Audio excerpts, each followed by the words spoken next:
Olá, a paz do Senhor a todos. Aqui quem vos fala é o presbítero irmão Rogério, coordenador da Escola Bíblica Dominical do Campo de Sara, tendo como responsabilidade nosso pastor presidente, pastor Hebron Mussini. É com muita alegria que nesta oportunidade nós queremos fazer menção da lição de número 13, que é a última lição desse trimestre. Nós vamos entrar em alguns temas importantíssimos com relação à obra de Deus.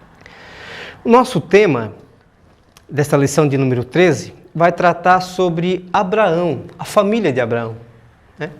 E o tema nos diz assim: deixando um legado para a nossa descendência.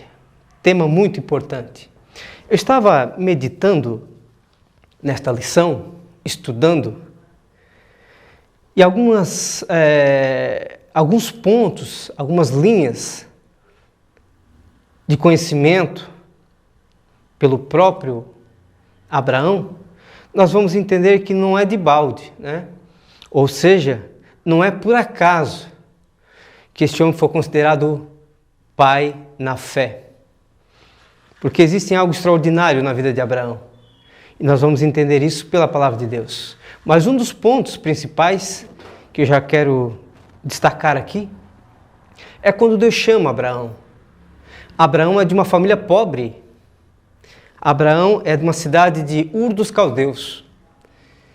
E certa vez, nós analisando a Bíblia, a palavra de Deus, os estudiosos vão entender isso, e os que lêem a Bíblia também vão saber do que estou falando e vou falar agora nesse momento.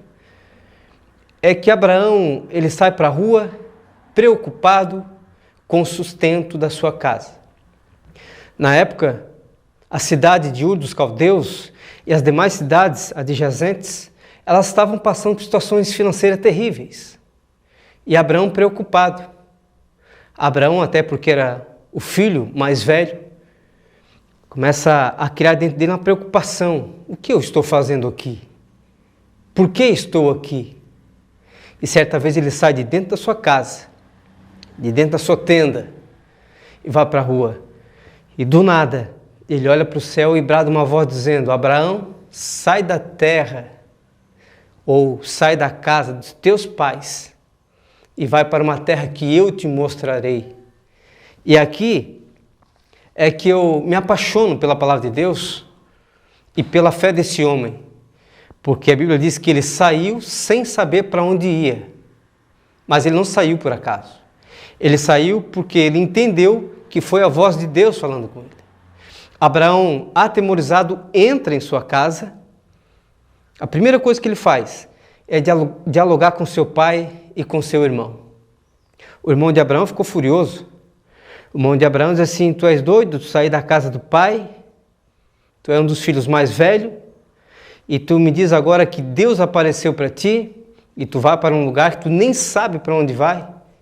E o mais, o irmão de Abraão chega para ele e diz assim: como é que é o nome desse teu Deus que aparece para ti e diz que é para ti sair da tua terra, da tua parentela, da casa dos teus pais, e é para ti ir para um lugar que tu nem conhece? E aí Abraão fica nervoso, atônito, envolvido naquela glória de Deus.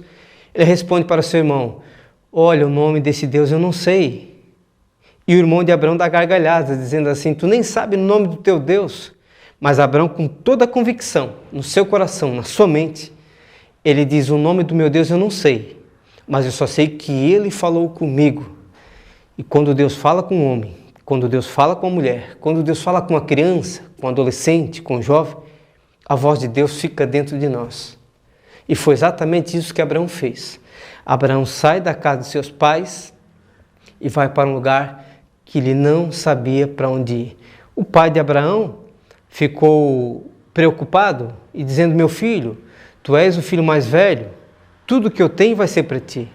Tudo que eu tenho é teu. Uma das coisas que chama a atenção é que Abraão entra dentro da casa do seu pai pela última vez. Ele quebra os altares de barro, que eram feitos deuses de barro, e ele se indigna com aquilo ali. Ele passa a mão em um pedaço de sarrafo e sai quebrando todas aquelas imagens. Ele diz para o seu pai: pai, isso aqui é algo que não agrada a Deus. E seu pai entende o chamado de Deus pela vida de Abraão.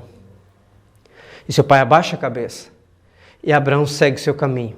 E nós vamos entender o que aconteceu na trajetória, na caminhada deste homem de fé. Amém? Texto-chave. Pois eu escolhi para que ordene aos seus filhos e aos seus descendentes que se convertem do caminho do Senhor, fazendo o que é justo e direito, para que o Senhor faça vir a Abraão o que lhe prometeu. Gênesis, capítulo 18 e versículo 19. Nós temos aqui sabedoria diária, que você pode estar lendo dia a dia, né?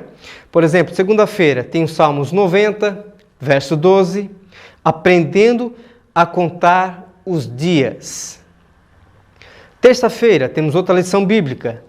Você pode abrir sua Bíblia e fazer um estudo sistematizado, né? Um estudo sistemático. Cada dia você pode ler um versículo desse e tomar como base, até porque a palavra de Deus é um alicerce para a nossa vida espiritual.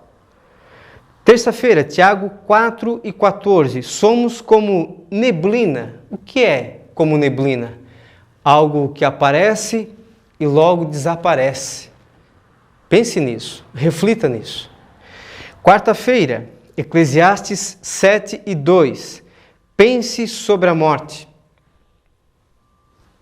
Quinta-feira, 2 Crônicas, capítulo 21 e versículo 20. Partir sem deixar saudade. Esse tema parece ser um tema difícil, né? Você já ouviu alguém dizer assim, fulano tal partiu, mas não deixa saudade nenhuma. Enquanto tem algumas pessoas que já foram. E aí a gente começa a lembrar o dia a dia e se pergunta por que foi? Por mais que a gente saiba que foi Deus que recolheu, mas eu vi um comentário de um pastor e aquilo me chamou muita atenção em uma frase que ele falou. Existem pessoas que não deveriam morrer. Não que a gente é contra a vontade de Deus. Nada disso. Deus sabe o que faz, Deus é perfeito. Mas não tem aquela pessoa que é um laço de amizade que a gente cria. É algo profundo da alma. É como se fosse Davi e Jonathan, ou Jonathan. Aquela amizade profunda. E aí você não quer perder aquela amizade, porque hoje é tão difícil fazer uma amizade, não é verdade? E aí a gente sente saudades todos os dias. Sexta-feira, Salmo 145, de verso 4. Louvor de geração em geração. Sábado, Deuteronômio, capítulo 11, e versos 18 a 21. Compartilhe com seus filhos. E falando em filhos, aqui vai uma palavra para você. Que legado você está deixando para os seus filhos? Que legado você está deixando para sua esposa? Que legado você está deixando para a sua cidade, seu bairro, ou até mesmo a sociedade? A palavra legado vem de uma palavra que quer dizer o seu significado, tirando do máximo o seu desejo. Ou seja, aquilo que eu desejo para minha filha, tudo de bom, saúde, principalmente uma vida espiritual com Deus. Aquilo que eu desejo para minha esposa, tudo de bom, saúde e algo espiritual, uma vida espiritual com Deus. Aquilo que é o último que eu tenho, para dizer assim, o que eu tenho está aqui, é teu. Isso é legado. E nós devemos, como pais, como pregadores, como pastores, como líderes, como responsáveis pela obra de Deus, deixar algum legado. E que esse legado venha marcar a minha história, venha marcar a sua história, venha marcar a nossa história como homens de Deus. Principalmente para nós, que professamos a fé em Cristo e que lidamos com a palavra de Deus, que passamos conhecimento, passamos algo que muitas vezes a sociedade, ou para a sociedade, é algo loucura, e a palavra de Deus vem dizer que a própria palavra de Deus é loucura para os que perecem, mas para nós que somos salvos, é o poder de Deus. Pense nisso. Introdução. A vida terrena é passageira. Todos sabemos que os nossos dias aqui, uma hora terminarão. O apóstolo Tiago nos alertou: vós não sabeis o que sucederá amanhã. Que é a vossa vida? Uma pergunta. Pois apenas como neblina, que aparece por instante e logo se dissipa. Tiago 4:14.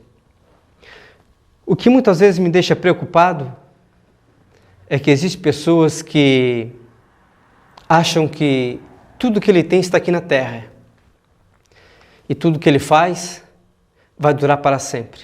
Mas nem sempre é assim. Você sabe o que há de acontecer com você amanhã? Não sabe. Se você soubesse, você se precavia se fosse algo de temor para o dia de amanhã. Mas você não sabe. Nós não sabemos se nós vamos estar aqui amanhã. A minha vida, a sua vida está na mão de Deus. É Deus que tem o controle das nossas vidas. É por isso que nós devemos, mais que nunca, estar preparado dia após dia e estar com a nossa vida em dia. O que é a nossa vida em dia? É com o nosso irmão, amando o nosso próprio como a nós mesmos e não deixando nada de rastro errado, como se diz por aí, um adágio popular, para que amanhã ou depois as pessoas não venham nos acusar. Se nós partirmos dessa terra, deixaremos saudades. E se Jesus voltar para buscar a sua igreja, estaremos com Cristo. Devemos ter a nossa vida centrada, trabalhar como se Ele nunca voltasse e esperar como se Ele voltasse hoje mesmo. Amém? Vamos para o nosso tópico 1. O nosso tópico 1 nos diz assim: o plano de Deus para você não abrange somente você. Deus quer que esse plano toque em mim, mas que eu compartilhe com os meus colegas, com a sociedade, com o mundo lá fora. Nós não podemos ser egoístas. Nós não podemos achar que somos crentes, que servimos a Deus, e as pessoas que estão lá fora, cada um para si e Deus por todos, como se diz a história. Não. Nós temos que compartilhar a nossa fé. Nós temos que repartir aquilo que temos recebido da parte de Deus. Nós temos que transmitir, até porque a palavra evangelho vem da frase evangelizar. Tem um significado grande. Evangelho, tirados para fora. Para quê? Para evangelizar, para ganhar almas para o reino de Deus. É isso que Deus quer que nós façamos. Que amamos o nosso próprio como nós mesmos e falamos do amor de Cristo para todas as pessoas. O nosso tópico 1 nos diz assim: Deus escolheu Abraão para um propósito a longo prazo. Nós cristãos amamos a história do chamado de Abraão. Mesmo já sendo de idade avançada e não tendo filhos, ele creu na promessa de ser pai de uma grande nação. E obedeceu a Deus ao sair da sua terra rumo a um lugar que o Senhor lhe mostraria. Com as experiências da jornada e um melhor conhecimento de Deus, Abraão entendeu que não seria ele mesmo que iria liderar milhões de pessoas, constituir uma grande nação, mas seria a sua descendência. O projeto de Deus aconteceria a partir dele, mas iria muito além dele. Que coisa linda! Isso demonstra um sinal de humildade, não é verdade? Não de egoísmo, mas de humildade. Algo que ele entendeu que surgiu do coração de Deus para a vida dele, mas que não ia ficar só para ele. A partir da vida dele, ia seguir pela vida dos seus filhos, e seus filhos para os seus netos, abrangendo uma sociedade inteira. Esse é o propósito de Deus. Muitas vezes as pessoas querem fazer as coisas sozinhos e acham que deve ser assim, mas isso é um pensamento errado. Nós, olhando para a palavra de Deus, vamos entender que quando Deus fez o mundo, o que Deus falou? A própria Bíblia vai dizer que Deus disse assim: façamos o homem à nossa imagem e semelhança. Olha, se o próprio Deus está dizendo façamos, está no plural, façamos. Deus não disse eu vou fazer, Deus falou nós façamos, ou façamos. Envolve 3 pessoas aqui: Deus Pai, Deus Filho e Deus Espírito Santo. Deus presente na criação, o Filho presente na criação e o Espírito Santo de Deus presente na criação. O próprio Deus, que tinha e tem o poder para fazer todas as coisas sozinhos, contou com Jesus, contou com o Espírito Santo. Muitas vezes, uma das coisas principais que nós, como homens de Deus, como líderes, devemos fazer é isso. Não fazer nada sozinho, mas repartir as funções. Um faz uma parte, outro faz outra.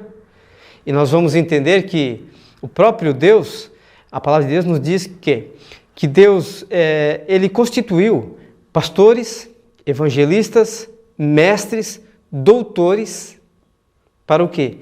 Para o aperfeiçoamento da obra de Deus. Cada um tem uma função. Ninguém faz nada sozinho.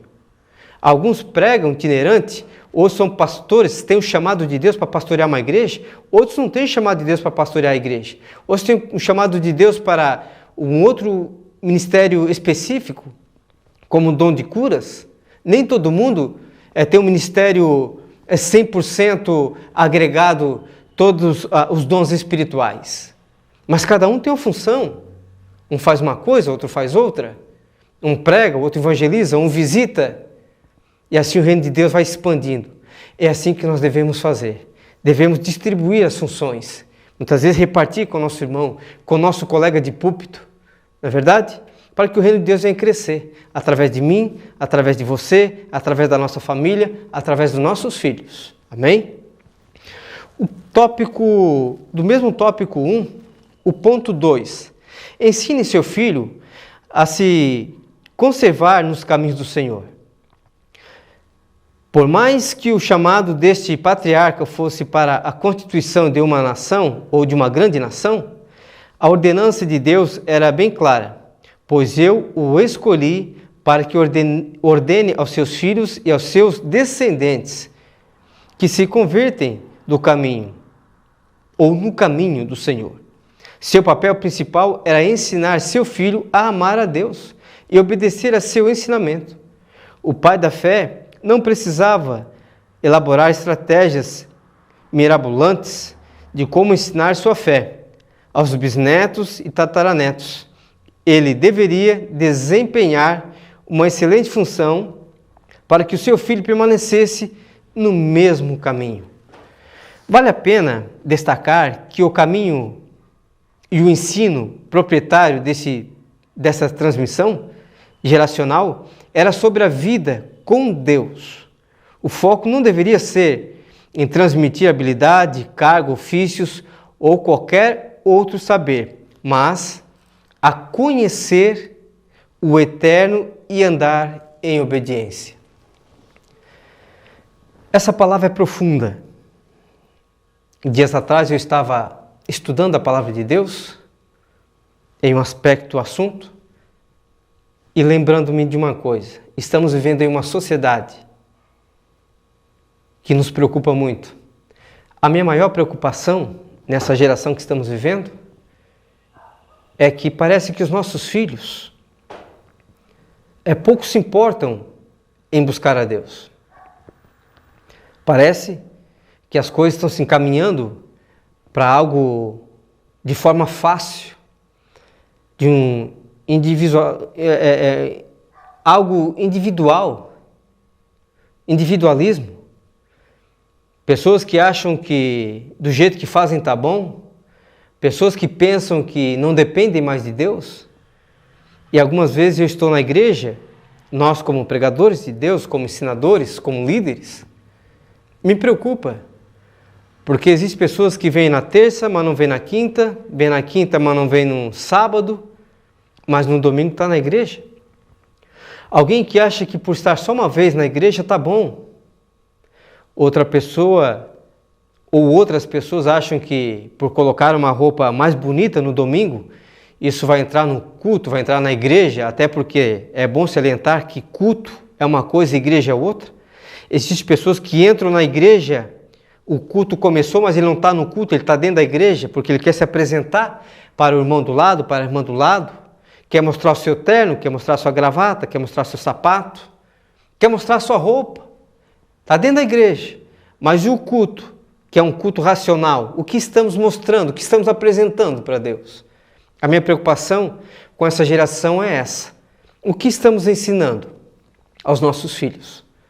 O que estamos passando para os nossos jovens, os nossos adolescentes. Parece que estamos vendo uma geração crescendo sem Deus. Isso é um grande perigo.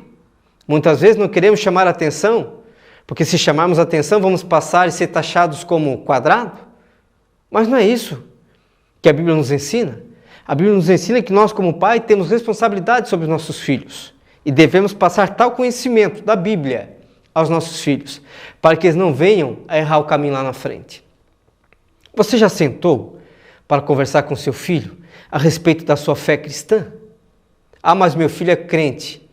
Eu não estou perguntando se o seu filho é crente, eu estou perguntando se você já sentou com ele na mesa da sua casa, em uma cadeira, já pegou a Bíblia e já leu um trecho da Bíblia com ele? Já orou com ele? Já disse, filho, papai vai orar, vamos orar junto? Você já fez isso? Se você não fez, faça. Você vai ver o que Deus vai fazer através da sua vida, influenciando o seu filho a conhecer a Deus melhor. Muitas vezes é algo simples, mas de muito proveito. Muitas vezes é isso que Deus quer que nós façamos. Reunimos nossas famílias, nossa esposa, nossos filhos, e comungamos da mesma fé. Não deixe seu filho lá no quarto, com o aparelho de celular na mão, que você não sabe nem o que ele está vendo. Mas compre uma Bíblia para ele, dá uma Bíblia de presente para ele. Incentive seu filho a ler a Bíblia. Conte uma passagem da Bíblia para o seu filho. Conte a passagem de Abraão. Conte a passagem de Isaac como filho e Abraão como pai. Até porque nós estamos tratando de um assunto sobre família. E você vai ver o que Deus vai fazer na sua casa. Não tem algo mais lindo do que ouvir um filho dizer assim, pai, você é o pai mais maravilhoso do mundo. Pai, você é o pai melhor do mundo. Pai, você é um homem de Deus. Isso não tem preço. Ouvir o seu filho dizer, pai, você é um homem de Deus, isso não tem preço. É algo que mexe na sua estrutura, no seu coração, no seu intelecto. E você entende no instante que o que você passou para o seu filho mexeu com ele. É isso que Deus quer que nós façamos. A vida passa. Amanhã depois você vai precisar de oração. E o seu filho vai olhar para você e vai dizer assim, eu vou orar pelo pai. Eu quero que Deus cure o pai agora. Eu quero que Deus faça algo extraordinário na vida do meu pai agora. Ou você acha que você nunca vai depender da oração do seu filho? Ou você acha que você nunca vai depender da oração da sua esposa? Um grande pastor, já em memória, ele disse que certa vez ele estava passando por uma luta ferronha, uma luta difícil, uma luta espiritual grande. Ele se levanta na madrugada para falar com Deus. E quando ele, no escuro do seu quarto, ele senta na cama e vai dobrar os joelhos pensando, eu vou dobrar o joelho e vou orar, vou falar com Deus. Quando ele olha para o lado, a sua esposa já está de joelhos. E quando ele olha para o lado e vê a sua esposa de joelhos, Deus fala com ele. O Espírito Santo de Deus fala com ele. Jesus disse para ele, você pensa que você está sozinho, mas você não está sozinho. Existe uma mulher que ora por você. E aquilo ali comoveu ele de uma forma tão linda, tão profunda, que ele disse, Deus, agora eu sei que o Senhor está comigo. Porque muitas vezes nós pensamos que estamos sozinhos. Mas Deus quer fazer com que a sua esposa perceba a sua luta. E quando você menos esperar, você vai ver que ela está intercedendo por você. E vice-versa. Muitas vezes a esposa quer uma demonstração da parte de Deus de que você está priorizando ela. E o que você está fazendo? Você já tirou um dia da semana para se consagrar pela vida da sua esposa? Se você não fez, eu faço. Você já tirou um dia da semana para se consagrar pela vida do seu filho? Se você não fez, faça. Eu te convido a fazer isso. E você vai ver como as coisas vão mudar. Como Deus vai entrar de forma linda e extraordinária. Seja qual for o aspecto, qual for a luta que você está passando, você vai ver a mão de Deus, o mover de Deus, você vai sentir alegre, maravilhado, entendendo que neste mundo ninguém faz nada sozinho. Cada um de nós dependemos um do outro e primeiro da presença de Deus. Amém? Terceiro ponto do nosso tópico 1. Fracasso é não deixar um legado. Isso é um fracasso. Fracasso é não deixar um legado. É não deixar algo dito como meu pai fez isso, O irmão deixou isso. O que nós estamos deixando? Eu repito a pergunta. Parece uma pergunta rotineira, mas é para que você reflita. O que você está fazendo? Se tudo o que você fez na vida morrer com você mesmo, não houve êxito. Certo sábio já dizia, sucesso sem sucessor é fracasso.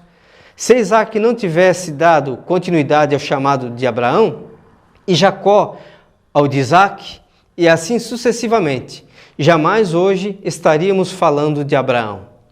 Por trás de um chamado, há um projeto de Deus que envolve gerações.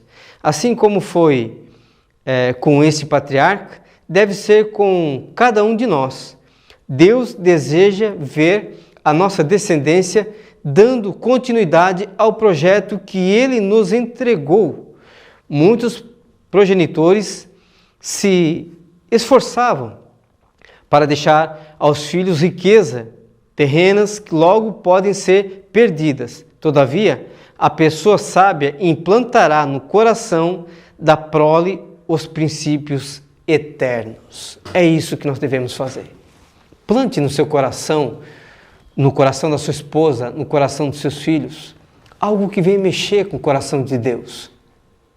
Algo que seu filho venha a se envolver com o reino de Deus. Algo que seu filho venha se envolver com Deus. Faça um teste com ele. Diz, meu filho, o que você acha? O que está acontecendo com você? O que você precisa? Você precisa de uma nota boa para passar de ano? Você precisa do quê, meu filho? Você precisa de uma experiência com Deus? O que você precisa? E o seu filho vai responder na íntegra. E aí é a hora de você dizer assim, meu filho, ora, fala com Deus. E Deus vai mostrar para você o que Ele pode fazer através de você. Eu tive uma experiência alguns dias atrás, me veio à mente agora, conversando com meu filho de 5 anos, Miguel, e com minha filha de 16 anos, adolescente, Gabriele. Eu sempre converso com os meus filhos. Eu sempre digo para minha filha, leia a palavra de Deus. Antes de você deitar, ore, fale com Deus. Meu filho, o que você quer? O que você almeja? O que você pretende da parte de Deus? E meu filho olha para mim e diz, pai, eu queria ver Jesus. Quando ele falou, isso mexeu comigo. Eu disse, meu filho, tu queria ver Jesus? Eu queria ver Jesus. Mas eu olho para um lado, olho para o outro e não vejo. E eu disse, filho, muitas vezes você não vê Jesus, mas você sente Jesus. O que é sentir Jesus, pai? Ele me perguntou, filho, quando a gente sente Jesus, a gente sente uma alegria. A gente sente uma alegria no nosso coração. Muitas vezes a gente está orando, sente vontade de chorar. Isso é Deus, isso é Jesus falando conosco. E aí eu disse para ele, filho, ora, vamos orar. Antes de você deitar, ora, fala com Jesus do seu jeitinho. Se você não consegue se ajoelhar na beira da cama, ore sentado, ore deitado. Eu não forcei ele a orar de uma forma que tem que ser assim de joelhos. Mas eu fiz ele entender que da forma que ele orasse, que ele falasse com Deus, Deus ia falar com ele. E naquela semana, ele se acordou um pouquinho mais tarde, já tinha saído para trabalhar. E quando eu cheguei, ele disse assim, pai, eu quero contar algo para o pai. Eu disse, o que foi, filho? Eu tive um sonho com Jesus. Eu disse, tu sonhasses com Jesus, filho? Sim. E aí eu perguntei para ele, como é que era Jesus, filho? E na mesma hora que eu falei isso, eu pensei, eu quero ver o que ele vai dizer acerca de Jesus. Ele me respondeu, ele tinha uma roupa toda branca. E eu disse, era só isso que ele tinha, filho? Ele disse, não, pai. Ele tinha um cinto que transpassava o seu corpo. E na hora que ele falou isso, eu entendi. Então era Jesus. Não tem coisa linda ver o seu filho, desde pequeno, se envolvendo com a presença de Deus. Isso não tem preço. Estimule seu filho a buscar a Deus. E você vai ver o que há de acontecer dentro da sua casa, dentro do seu lar. Amém? O nosso tópico 2. O que permanece é o exemplo. Abraão, o pai da fé. Abraão não é considerado o pai da fé apenas por ter saído de sua parentela e caminhando rumo ao desconhecido, acreditando na promessa de Deus, mas também por ter confiado no eterno na hora da prova mais difícil de sua existência. Creu que o Senhor proveria o cordeiro no lugar de seu filho. Esses dois momentos da vida do patriarca revelaram na existência quem estava no trono do seu coração e qual a voz que seria obedecida. Sucessivamente, ou melhor, deixar um legado de fé exige atos de fé ao longo da vida. Para que os seus filhos queiram ver o agir de Deus em sua própria vida, eles precisam testemunhar o que o Senhor tem a realizar ou realizado em você. A incoerência de falar sobre Deus sem ter um testemunho com Deus pode desencadear bloqueios na manifestação de fé dos seus filhos. O que você tem passado ao seu filho? Você tem passado uma imagem negativa a respeito de Deus? Ou você tem passado algo positivo da parte de Deus para ele? Durante a luta, que muitas vezes nos cerca, quando o seu filho pergunta para você: pai, por que o pai está quieto? Aconteceu alguma coisa? E muitas vezes nossos filhos só ouvem falar de luta, luta, luta. E aí muitas vezes no consciente dele fica martelando: se meu pai e minha mãe só passam por luta, por que Deus não dá vitória? Nós muitas vezes temos que mudar nosso vocabulário. Quando seu filho perguntar a você, ou a sua esposa perguntar a você, que luta você está passando? Você deve ser aberto com ela. Você deve ser aberto com seu filho. Claro que existem posições, existem tipo de assuntos que não cabem aos nossos filhos pela idade deles. Não devemos deixá-los extremamente preocupados, mas devemos deixá-los entender que quando nós oramos, Deus responde e Deus resolve. Foi exatamente isso que Abraão fez. Tendo experiência com o Deus do Pai, Abraão deixou muitas riquezas materiais para seu filho Isaque, Gênesis 25:5. Mas nada se comparava ao exemplo de sua caminhada com Deus, conforme aprendeu com a vida de seu pai. Isaque sabia que a prosperidade não estava limitada a um lugar geográfico, mas sim a um lugar espiritual, no centro da vontade do Eterno. Quando em Gerar os pastores daquela região brigavam pelas águas de um poço, Isaque buscava outro lugar para cavar, sabendo, olha só, que Deus o abençoaria. Da mesma forma como seu pai Abraão edificou muitos altares de gratidão e adoração a Deus. Veremos Isaque também edificando altares e invocando o nome do Altíssimo. Gênesis, capítulo 26, versos 26, 25. Quando os filhos encontram nos pais um referencial de espiritualidade sadia, aumenta significativamente a chance deles também desejarem a fé dos progenitores. Foi exatamente isso que Isaque fez. Isaque pensou consigo: se meu pai cavou poço e veio água, e Deus o fez assim, Deus o abençoou, eu também vou fazer. Quando os pastores em Gerar estavam se brigando, porque estavam cavando poço em um lugar, Isaque, ele não se preocupou. Ele disse: já que eu não posso cavar aqui, vou cavar mais no outro lado. Mas eu sei que a água que vai dar aqui, vai dar ali. Por quê? Porque eu sei que o mesmo Deus que me abençoa aqui, me abençoa ali também. Ele aprendeu isso com Abraão. Abraão montou altares, ofereceu sacrifícios a Deus. E Isaque, seu filho, aprendeu da mesma forma vendo o pai fazer. Muitas vezes, não são as nossas palavras que tocam o coração dos nossos filhos. Muitas vezes, são as nossas atitudes. O que estamos fazendo? Nossos filhos estão a observar com seus dois olhinhos. O que estamos fazendo? Será que quando você vai deitar para dormir, você dobra o seu joelho e fala com Deus? Se você o faz, seu filho vai fazer também. Quando você vai sentar na cadeira coloca o prato sobre a mesa, você ora agradecendo a Deus pela alimentação? Ou você simplesmente esquece de agradecer a Deus por aquele alimento que Deus deu para você? Aquele meio-dia, ou aquela noite, no jantar, na ceia? Se você fizer isso, orar, agradecer a Deus, seu filho vai copiar você. Até porque todo filho quer copiar o pai, toda filha quer copiar a mãe. Deixamos um legado para que os nossos filhos tenham uma vida sadia.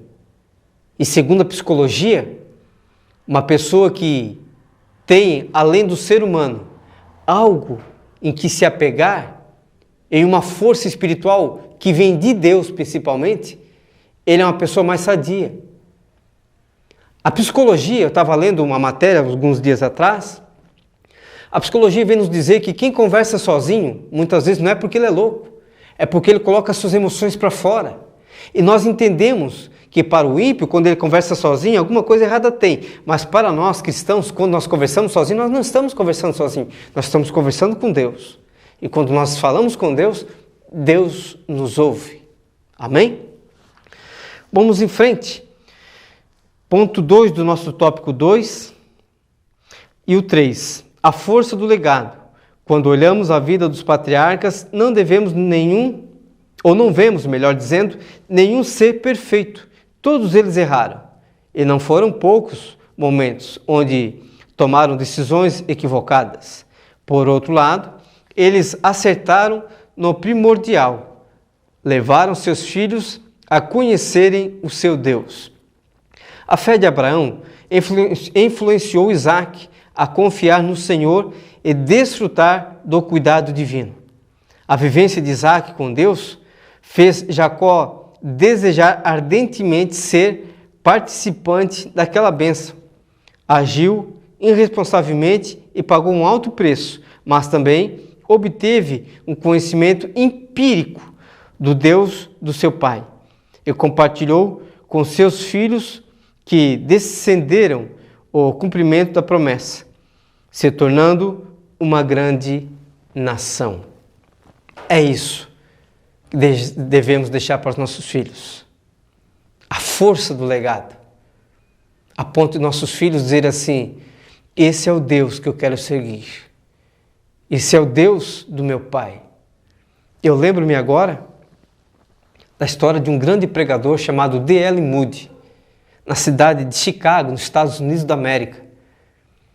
Este homem, ele tinha uma vida com Deus tão profunda que ele pregava em torno de 3 mensagens diárias.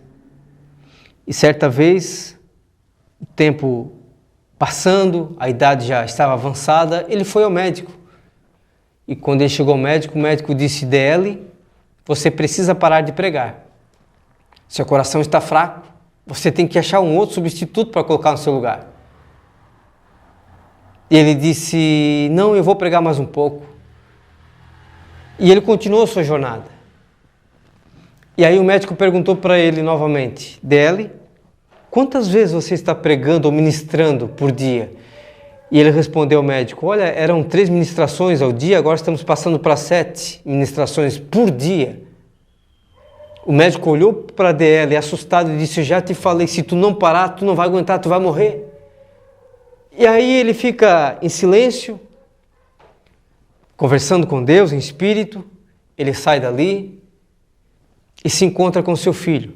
Ele havia recebido uma carta do seu filho dizendo: pai, eu estou nos Estados Unidos estudando e aprendi que existem coisas na vida que não precisa de Deus. Eu sei que o pai é um homem de Deus, mas eu quero que o pai me perdoa. Eu não quero seguir o Cristo que o pai segue. Aquilo para ele foi como algo profundo. Abalou ele, deixou sua estrutura abalada. E ele, em silêncio, guarda a carta, embarca em um navio.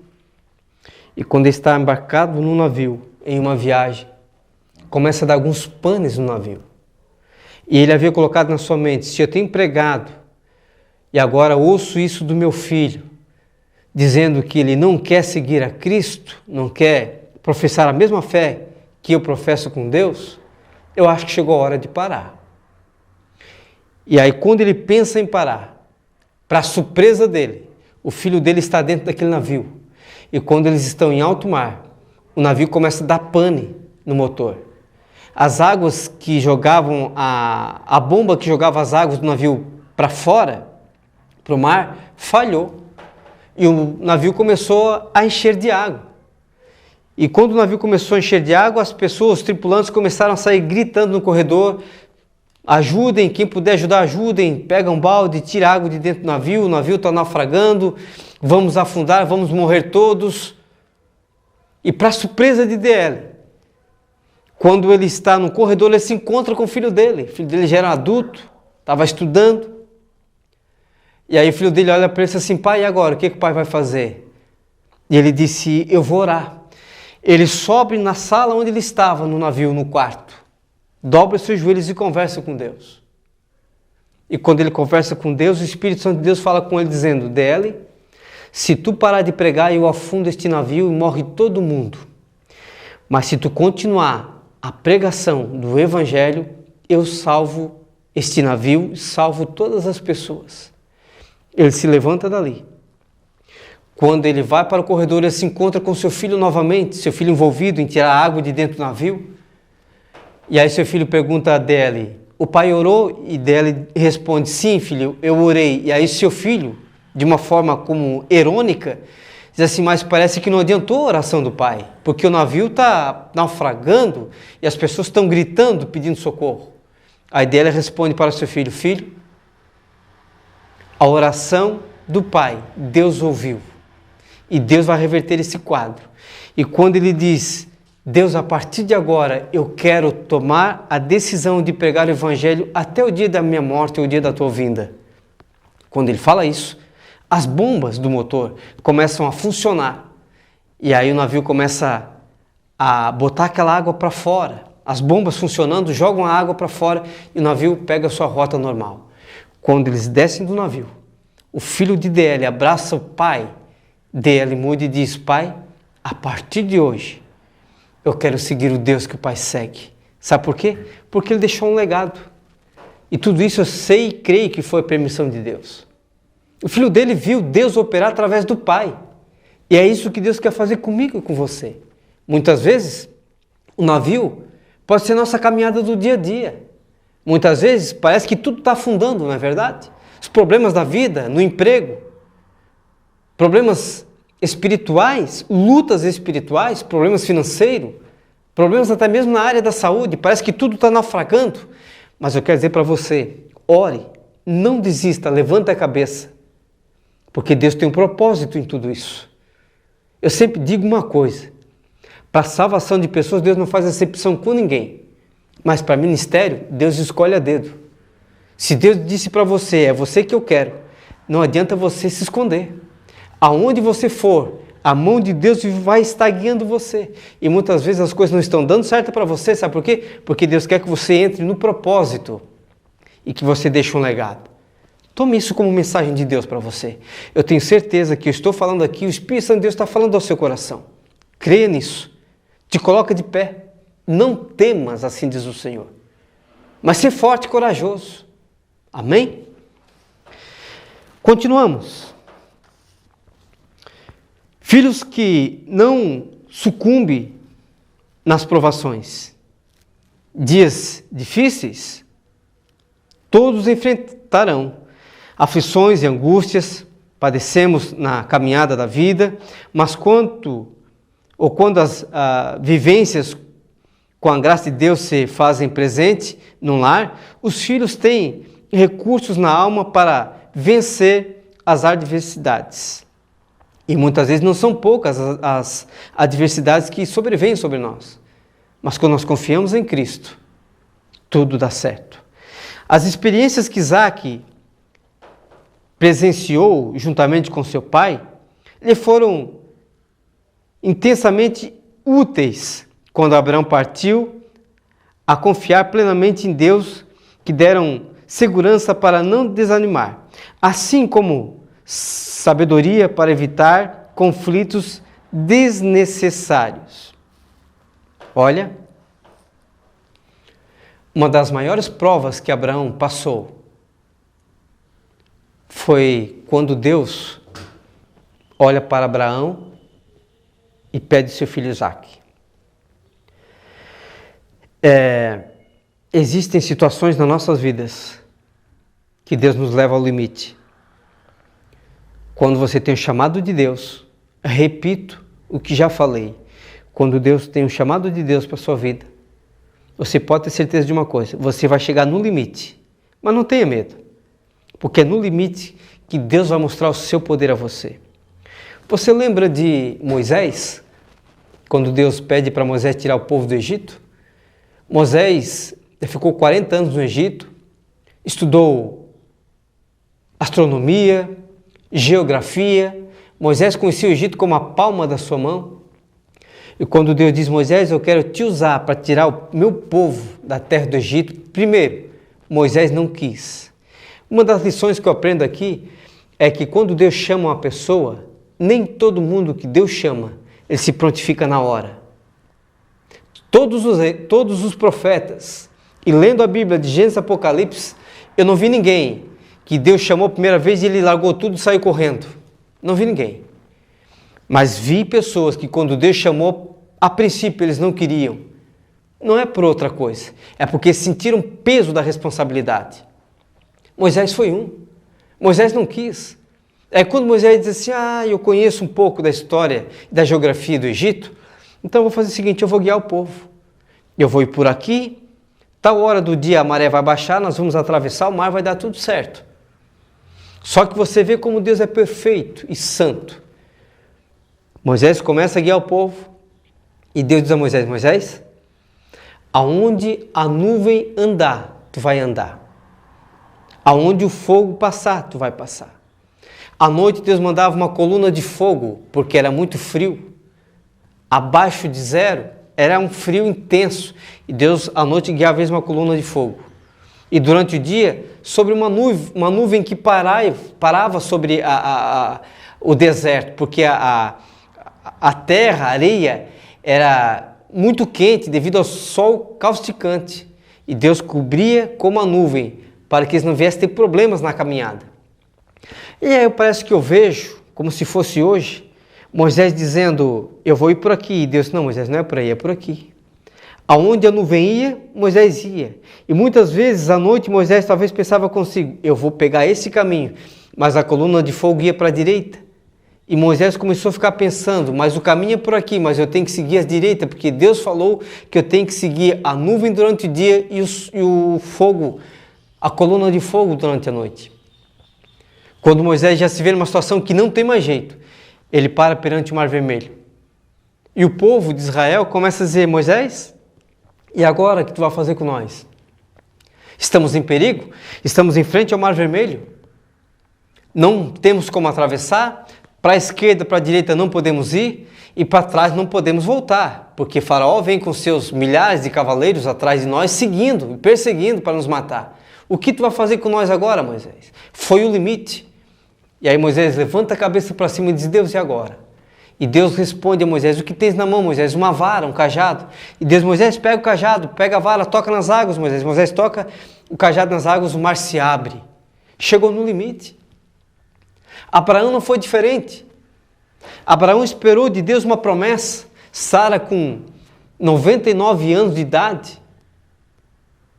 Abraão, já na sua velhice, 99, 100 anos de idade, esperando uma promessa de um filho. Deus dá um filho a Abraão. Deus dá Isaque. E o interessante é que esse menino cresce. E quando o menino já está acima dos seus 5, 6 anos, pré-adolescente, certa vez, Abraão está na sua tenda. E quando ele está na sua tenda, surge uma voz do nada dizendo, Abraão. E Abraão responde, sim, Deus. E eu parece que vejo o diálogo de Deus com Abraão e de Abraão com Deus. E parece que eu vejo Deus dizendo e perguntando a Abraão, Abraão, como é que está o seu filho Isaque? Abraão diz, está tudo bem, Deus. Eu estou super feliz.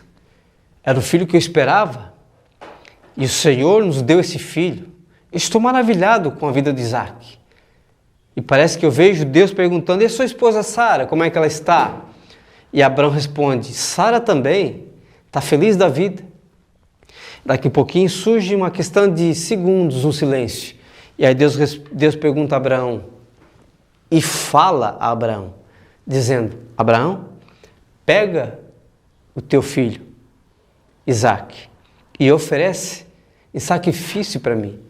Abraão leva um susto: mas Deus, o meu filho, tu me deste um filho, Deus, e agora tu queres o filho de volta, mas o que está acontecendo, Deus? E parece que eu vejo Deus dizendo a Abraão: Abraão, eu te dei um filho, tu estás contente? Sim. Abraão responde.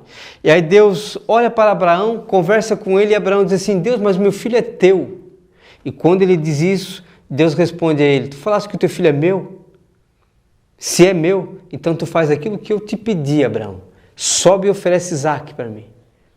Abraão, na hora, quis entrar em desespero, mas dentro do coração dele ele tinha certeza que se Deus permitisse que o filho dele viesse a morrer, esse mesmo Deus tinha poder para ressuscitar o seu filho.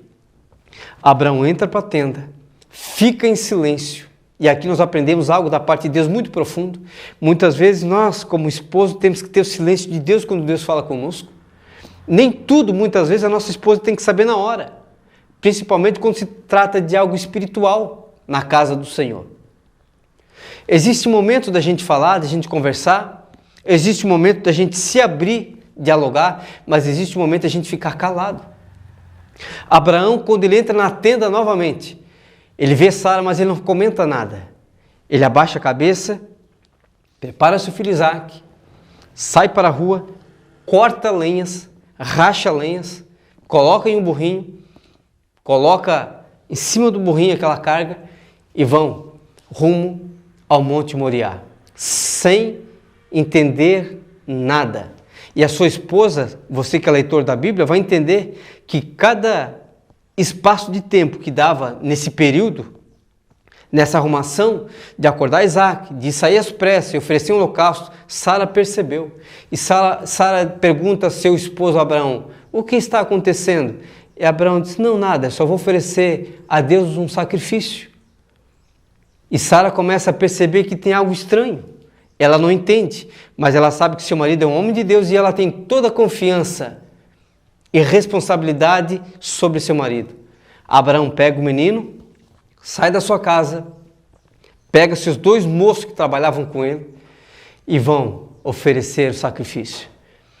Jornada de 3 dias, quando ele avista o Monte Moriá, Deus responde a Abraão: Abraão, este é o monte que tu vais oferecer o menino em sacrifício. Quando Abraão chega no pé do monte, ele olha para os 2 servos, os 2 empregados dele e diz: olha, vocês fiquem aqui embaixo, porque nós subiremos a montanha, oferemos a Deus um sacrifício, um culto e voltaremos. E eu te faço uma pergunta: Deus falou para Abraão que ele ia voltar com o filho? Sim ou não? Não. Deus não deu expectativas para Abraão, dizer assim: Abraão, dependendo do teu sacrifício, dependendo da tua vida, dependendo da tua oração, eu vou fazer com que tu volte com Isaque. Deus não falou nada disso. Mas Abraão, com a fé que tinha num Deus vivo, num Deus poderoso, ele tinha certeza de que algo ia acontecer. E ele diz: nós iremos e nós voltaremos. Isso está no plural. Ele não diz: olha, vocês fiquem aqui porque nós iremos e eu vou voltar. Não, ele disse: nós iremos, mas nós voltaremos. Ele estava dizendo assim: eu creio que alguma coisa Deus vai fazer, mas Deus não vai deixar, Deus não vai permitir que eu volte a ser o meu filho. E Abraão começa a subir o morro, começa a subir o monte, e quando chega talvez na metade do monte, ele começa a olhar para um lado e para o outro, como qualquer pai faria. Você começa a estudar essa cena, você começa a desenhar essa cena, e parece que você se vê nessa situação. Talvez Abraão está olhando para um lado, para o outro, dizendo: olha, será que eu vou conseguir um cabrito aqui para oferecer no lugar do meu filho? Em silêncio, nem Isaque sabia o que estava acontecendo. Abraão chega ao cume do monte. Quando ele chega lá em cima, ele começa a montar as pedras do altar. Talvez ele coloque uma pedra, 2 pedras, 3 pedras, e vai, de repente ele coloca as 12 pedras. Nós não sabemos quantas pedras foram colocadas, mas de repente ele termina o altar. Antes de pegar Isaac, amarrar Isaac e colocar Isaac sobre as lenhas, ele olha novamente para o lado e para o outro para ver se não havia nada. E aí o menino ainda pergunta ao seu pai: pai, aqui está o fogo e a lenha. E o cordeiro, aonde está? Aquilo mexe. O coração de Abraão acelera mais ainda. E Abraão, com a sua voz embargada, não quer responder. Mas Abraão, na hora, na mente, com a sua fé em Deus que ele tem, ele responde: filho, Deus proverá para si o cordeiro. E quando Abraão termina o altar, ele olha novamente, não tem nada, não tem nem um cabrito. Ele olha para Isaac, pega as mãos de Isaac, e a lei vai dizer que quando era oferecido um animal em sacrifício, era pego uma corda aproximadamente de 1,5 m, 2 metros, amarrava-se as primeiras patas do animal e a sobra daquela corda era passada ao redor do pé do animal, para que o animal não viesse correr e fugir. E aí pegava o animal e colocava em cima do altar. Abraão pega a lenha, coloca em cima do altar e aí pede as mãos do menino e amarra as mãos do menino. Com a sobra da corda, ele amarra os pés do menino. E quando ele coloca o menino sobre o altar, você imagina a cena. Talvez ele quer falar alguma coisa para o menino, mas não tem coragem. A lei dizia que a pessoa tinha que levantar o cutelo e abaixar o cutelo e passar na veia aorta do pescoço para que o sangue jorrasse. Abraão, temeroso, mas crendo que Deus é o Deus que tudo pode, quando ele levanta o cutelo, ele percebe-se que o melhor de tudo é fazer a vontade de Deus. Deus o pediu o seu filho, ele pensou consigo: eu vou oferecer o meu filho. Quando ele levanta o cutelo, ele vai abaixar o cutelo para sangrar o filho. Aparece um anjo do lado, o próprio Cristo aparece. Abraão diz: Abraão, Abraão, não faças tal coisas, porque agora eu sei que temes ao Senhor. Quando Abraão ouve aquela voz, abaixa o cutelo, olha para o lado, já tinha um cabrito, um carneiro com chifres engalhado em um arbusto ali, em um galho. Abraão pega aquele cabrito, tira seu filho do holocausto, coloca o cabrito em cima e sacrifica o cabrito no lugar do seu filho. Deus estava provando a fé de Abraão. Deus estava dizendo a Abraão: quero ver se tu me amas mais do que o teu filho. Eu quero ver se tu me amas mais do que qualquer outra coisa. Muitas vezes passamos por situações dessas semelhantes, não é verdade? Claro que igual ninguém vai passar, mas muitas vezes passamos por provas que é Deus nos testando. Eu quero ver se tu me amas mais do que o teu trabalho. Quanto muitas vezes existem pessoas que não tinham nada e hoje têm tudo, e aí trocam igreja por trabalho, trocam culto por lazer. Quando tinham bicicleta, vinha um culto, agora porque tem um carro, não tem mais tempo para ver um culto, então hoje eu tenho tempo, eu vou para um shopping e a casa de Deus. Aí muitas vezes acontecem as consequências. O que estamos fazendo? Quando Abraão olha aquilo, sacrifica um cordeiro no lugar de seu filho, você imagina a alegria de Abraão. Abraão parece que eu vejo ele descendo um monte correndo, abraçado com seu filho. Talvez quando ele chega perto dos moços que estão lá embaixo esperando. A Bíblia não diz, mas eu parece que vejo Abraão com um sorriso de orelha a orelha dizendo: eu não falei para vocês que nós íamos vir? Alegria. E aí eu aprendo com tudo isso, que não foi de balde, não foi em vão, que Isaac quis seguir o exemplo do pai, porque ele viu a cena, ele presenciou, ele vivenciou a situação, e ele acreditou que Deus é um Deus que tudo pode. Não existe problema que Deus não possa resolver. Amém? Para nós concluirmos a nossa lição, conclusão: a morte é inevitável ao ser humano, mas isso não significa que o vivemos e cremos descerá conosco também para a sepultura. Podemos deixar marcas indeléveis nas pessoas que ficarem. O desejo de Deus para nós é que construamos algo que permaneça para a nossa descendência, próximas gerações. Quando não estivermos mais por aqui, não são bens materiais, mas propósitos, exemplos e valores que não podem ser roubados. Existe uma frase que eu gosto muito, que nos diz assim: nenhum sucesso justifica o fracasso de uma família. Já que estamos falando em família, nenhum sucesso justifica o fracasso de uma família. Você não vai poder dizer: mas foi meu trabalho, que devido à correria acabei não dando atenção ao meu filho. Isso não justifica. Mas é porque eu galguei um cargo maior dentro de uma empresa. Isso não justifica o fracasso de uma família. Porque eu sou pastor e eu não tenho mais tempo para a família, parece que agora é só igreja. Isso não justifica o fracasso de uma família.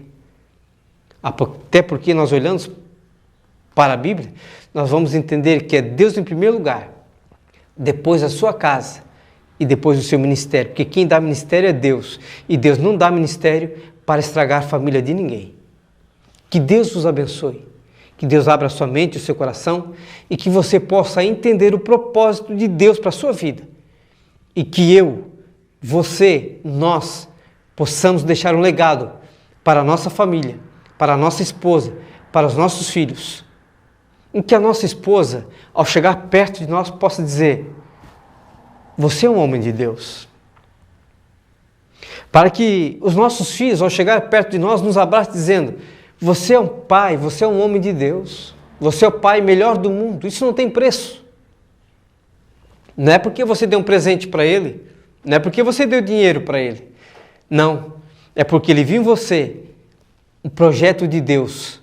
É que ele viu em você um desejo ardente de buscar a Deus em oração. Talvez ele se levantou de madrugada para o banheiro e quando ele olha, ele viu você pela fresta da porta de joelhos dobrados. Talvez ele foi a algum lugar na sua casa e quando ele achou que você estava dormindo, porque todo filho é curioso, não é verdade? Eu tenho um menino de 5 anos que quando eu estou dentro do meu quarto, muitas vezes ele chega na porta, a porta está entreaberta, ele empurra a porta para ver se eu estou deitado, descansando ou se eu estou orando. Quantas vezes seu filho pegou você orando? Não responda para mim, responda para você. Faça seu filho entender que quando nós estamos de joelho dobrado, Deus está de pé para nos responder. Amém? Eu agradeço a Deus pela sua paciência de nos prestar e emprestar o seu lar e ouvir a voz deste homem que está falando com você agora e passarmos esse tempo junto. Que Deus abençoe sua vida e que você venha adquirir experiências inefáveis com Deus. Amém? Vamos orar? Soberano Deus e eterno Pai, queremos te agradecer por tudo aquilo que tu tens nos passado e nos ensinado através da tua palavra. Abençoe esse ouvinte, Senhor Deus, que está nos ouvindo agora, está nos assistindo. Toca no coração dele e faça ele entender, Senhor Deus, que quando nós oramos, como nós falamos contigo, nós temos comunhão contigo. Até porque oração é diálogo com Deus. Deus nos ensina a entendermos a nossa esposa, nossos filhos e nos crescermos, Senhor Deus, diante da Tua presença e termos uma família fortificada na Tua palavra, porque a Tua palavra é o alicerce, Senhor Deus, para as nossas vidas. Entregamos tudo em Tuas mãos e desde já Te agradecemos. E que a nossa vida venha servir de legado e que algumas pessoas possam inspirar em nós e ver em nós que somos homens de Deus e que isso venha servir de bênção a todos aqueles que nos ouvirem, Pai. Em nome de Jesus é a minha oração, agora e sempre. Amém. Que Deus vos abençoe, em nome de Jesus.